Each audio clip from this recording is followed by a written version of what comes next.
प्यारे बच्चों, संघर्षी एजुकेशन में आपका स्वागत है। पिछले वीडियो में हमने प्रश्न संख्या 16 तक हल कर लिया था। आइए हम बढ़ते हैं 17वें प्रश्न की तरफ। 17वां प्रश्न हमारा है, एक आयताकार पार्क का क्षेत्रफल 5x² धन 17x धन 6 वर्ग मीटर है। उसकी एक भुजा x धन 3 है, तो दूसरी संलग्न भुजा ज्ञात कीजिए।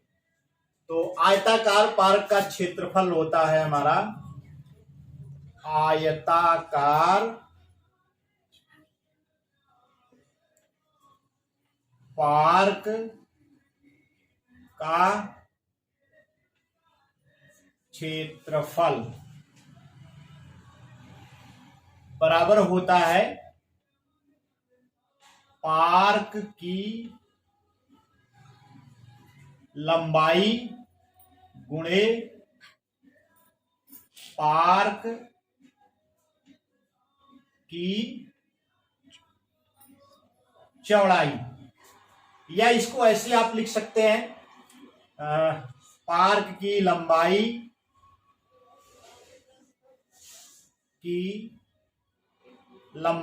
गुणे पार्क की चौड़ाई, पार्क की चौड़ाई बराबर ये हो जाएगा आयताकार पार्क का क्षेत्रफल। पार्क का क्षेत्रफल। अब यहां पर हमको दिया क्या क्या है, एक भुजा दिया गया है, दूसरी संलग्न भुजा ज्ञात करना है। तो आइए देखते हैं। मान लीजिए आयताकार पार्क है,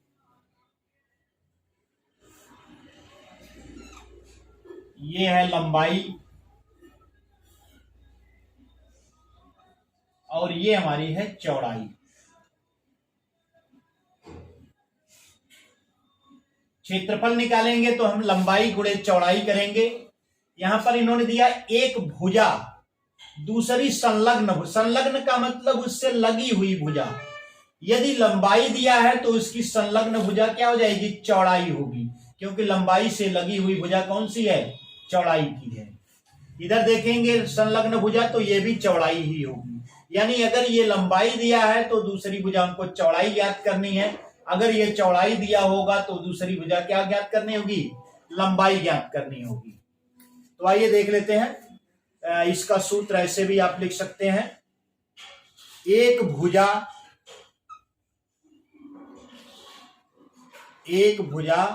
गुणे दूसरी संलग्न भुजा।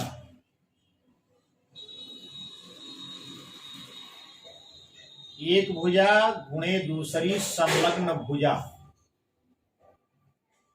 बराबर आयताकार पार्क का क्षेत्रफल। आयताकार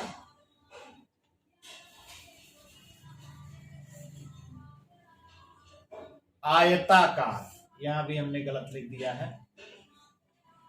आयताकार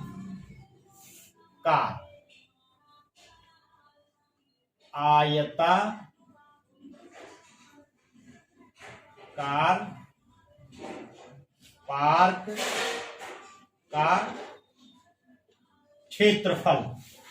तो ध्यान दीजिए, एक भुजा अगर ये लंबाई दिया है तो दूसरी संलग्न भुजा चौड़ाई हो जाएगी। जैसा कि लंबाई की संलग्न भुजा क्या होती है, चौड़ाई। यानी संलग्न का मतलब लगी हुई भुजा।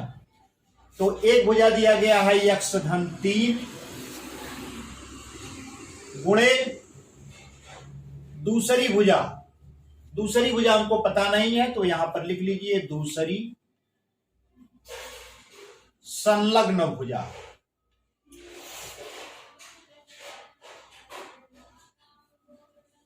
बराबर, ये बराबर हमारा हो जाएगा पार्क का क्षेत्रफल। यानी पार्क का क्षेत्रफल ये है 5x² धन 17x धन 6। तो इस यहां पर आप या लिख लीजिए, या एक भुजा गुणे दूसरी संलग्न भुजा। अब ये दूसरी संलग्न भुजाओं को ज्ञात करना है, तो ये हो जाएगा दूसरी संलग्न भुजा बराबर, यहां देखिए x धन 3 गुणा कर रहा है, तो दाहिने पक्ष में जाकर के x धन 3 क्या करेगा, भाग करेगा। तो ये हो जाएगा 5x स्क्वायर धन 17x धन 6 बटा x धन 3। तो आइए इसको हम भाग दे लेते हैं। यहां पर 5x स्क्वायर धन 17x धन 6 भागे x धन 3। ये 5x स्क्वायर है, तो कितनी बार जाएगा, 5x बार हम इसको ले जाएं, 5x बार ले जाएंगे तो ये हो जाएगा हमारा 5x स्क्वायर और धन 5 तिया 15x, घटाएंगे चिन्ह ये बदल जाएंगे, तो 5x स्क्वायर में से 5x स्क्वायर जाएगा, शून्य आ जाएगा। 17x में से 15x आप घटाएंगे तो 2x हो जाएगा, और ये धन 6 आप उतार लीजिए। अब कितनी बार ले जाएं हम, 2 बार अगर हम ले जाएं तो ये हो जाएगा 2x धन 2 तिया 6, इसको आप घटाइए तो आपका ये शून्य शून्य आ जाएगा। यानी कितना हो जाएगा भाग देने पे हमारा 5x धन 2। क्षेत्रफल क्या था हमारा, वर्ग मीटर में था, वर्ग मीटर, तो भुजा हो जाएगी मीटर में। यही हमारा आंसर हो गया। आंसर बराबर 5x धन 2 मीटर। यानी दूसरी संलग्न भुजा जो हमको ज्ञात करना था उसकी माप हमारी हो गई 5x धन 2 मीटर। इस प्रकार से 17वां प्रश्न हल हो गया है। आइए हम बढ़ते हैं 18वें प्रश्न की तरफ। तो बच्चों हमारा 18वां प्रश्न है, एक वर्ग का क्षेत्रफल 4x स्क्वायर ऋण 36x धन 81 वर्ग मीटर है, तो उसकी एक भुजा ज्ञात करें। यदि x बराबर 5 तो वर्ग की एक भुजा एवं क्षेत्रफल का मान क्या होगा।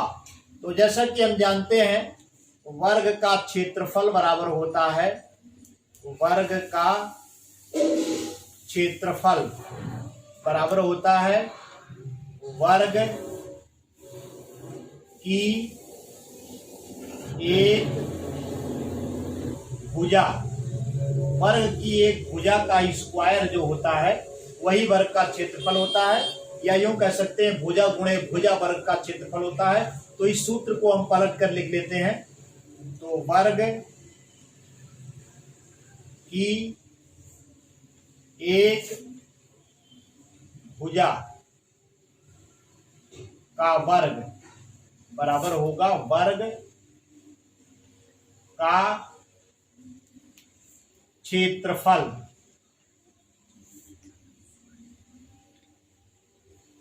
या इसको लिखा जा सकता है वर्ग की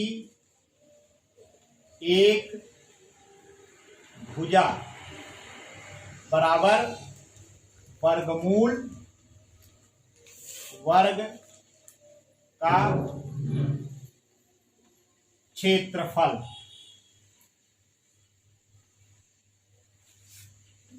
अब यहां पर वर्ग का क्षेत्रफल दिया गया है, तो इस मान को हम यहां पर रख लेते हैं। तो आइए देखते हैं क्या मान होगा। 4x स्क्वायर ऋण 36x धन 81 कितना है, वर्ग मीटर है। तो आइए वर्ग मीटर भी हम लिख लेते हैं, वर्ग मीटर, या इसको हम लिख सकते हैं बराबर 4x स्क्वायर। अब ऋण 36x को आप ऋण 18x 2 बार इसको तोड़ करके लिख लीजिए, और धन 81 इसको ब्रैकेट में कर लेते हैं, वर्ग मीटर। ठीक है। अब आप इन दोनों पदों को आप देखिए तो इसमें से 2x कॉमन लिया जा सकता है।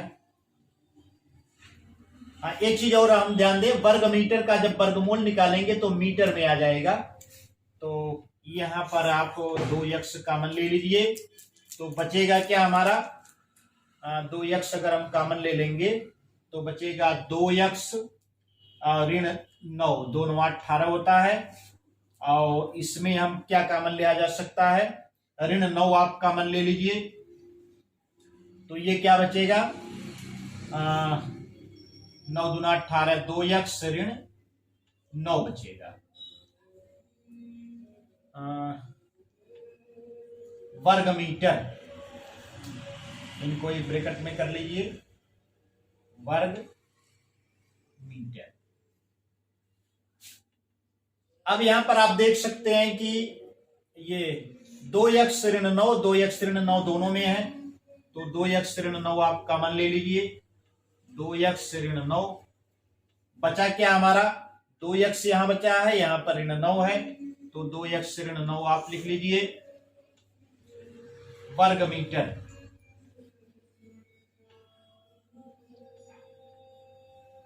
बराबर ये हो जाएगा। अब यहां पर देखिए 2x ऋण 9 है, ये 2x ऋण 9 है, वर्गमूल आप निकालेंगे तो 2x ऋण 9 बाहर आ जाएगा तो ये हो जाएगा। और वर्ग मीटर का वर्गमूल जो निकालेंगे तो मीटर में आ जाएगा तो इसका मान जो हमारा हो जाएगा 2x ऋण 9 मीटर, यानी वर्ग की एक भुजा का मान हो जाएगा 2x ऋण 9 मीटर। अब ये कह रहे हैं कि यदि x बराबर 5 तो वर्ग की एक भुजा ज्ञात करें। तो आइए देख लेते हैं, इसमें x का मान हम रख लेते हैं। यदि x बराबर 5, यहां जगह कम है तो आइए ऊपर लिख देते हैं। यदि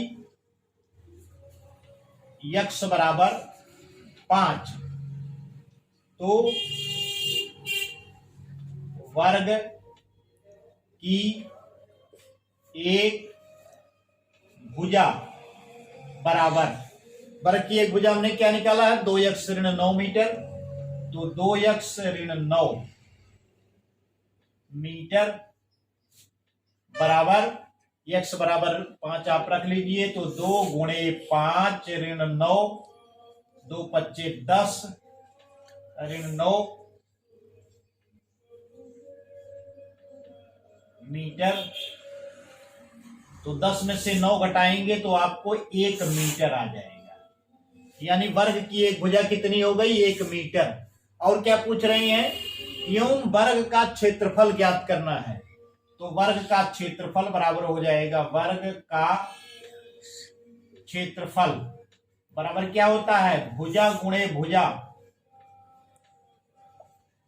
भुजा गुणे भुजा। तो भुजा 1 मीटर प्राप्त हुई है तो 1 मीटर गुणे 1 मीटर हम लिखेंगे। तो 1 का 1 में गुणा करेंगे तो 1 आएगा, मीटर का मीटर में गुणा हो जाएगा तो वर्ग मीटर आ जाएगा, यानी इसका मान हमारा प्राप्त हो गया, क्षेत्रफल 1 वर्ग मीटर हो गया।